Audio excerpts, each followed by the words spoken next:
கோடீஸ்வரி வீட்டுக்கு போலீஸ் போகுது. கோடீஸ்வரி கிட்ட சொல்றாங்க போலீஸ், உங்க பொண்ணு பிரபாவை நாங்க விசாரிக்கணும் சொல்லிட்டு போலீஸ் ஜீப்ல பிரபாவை உட்கார வைக்கிறாங்க. இத கேள்விப்பட்டு மகாவும் சூர்யாவும் போலீஸ் ஸ்டேஷனுக்கு வர்றாங்க. ஆக்கப்ல விஜயையும் புடிச்சு வச்சிருக்காங்க. சூர்யா சொல்றாங்க அநியாயமா இருக்கு. அதுக்கு கோடீஸ்வரி சொல்றாங்க, ஆமா மாப்ள, போலீஸ் ஸ்டேஷனுக்கு 2 பேரையும் கூட்டிட்டு வந்துட்டாங்க. என்ன தப்பு பண்ணாங்கன்னு கேட்டா சொல்லவும் மாட்டேறாங்க. சூர்யா கேக்குறாங்க, எதுக்கு என் தம்பிய அரெஸ்ட் பண்ணீங்க? போலீஸ் சொல்றாங்க, விஜய் அனாமிகாவை அடிச்சு அவங்க கைய உடைச்சு துன்புறுத்தி இருக்காரு. இவங்க 2 பேத்துக்குள்ளயும் தப்பான ரிலேஷன்ஷிப் இருக்கதா அனாமிகா சொல்லியிருக்காங்க. அதனாலதான் பிரபாவையும் விஜயையும் அரெஸ்ட் பண்ணிருக்கோம். கேட்ட உடனே கோடீஸ்வரி அதிர்ச்சி ஆறாங்க, அழுகுறாங்க.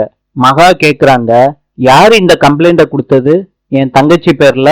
போலீஸ் சொல்றாங்க, அனாமிகா தான் இந்த கேஸ கொடுத்தது. அனாமிகாவையே போலீஸ் ஸ்டேஷனுக்கு வந்து இந்த கேஸ வாபஸ் வாங்க சொல்லுங்க. மகா கேக்குறாங்க, இதுக்கு வேற என்னமாச்சு வழி இருக்கா? போலீஸ் சொல்றாங்க, இதை விட்டா உங்களுக்கு வேற வழியே கிடையாது. பிரபாவும் விஜயும் அழுகுறாங்க லாக்அப்ல உட்கார்ந்துகிட்டு. நாளை சந்திப்போம்.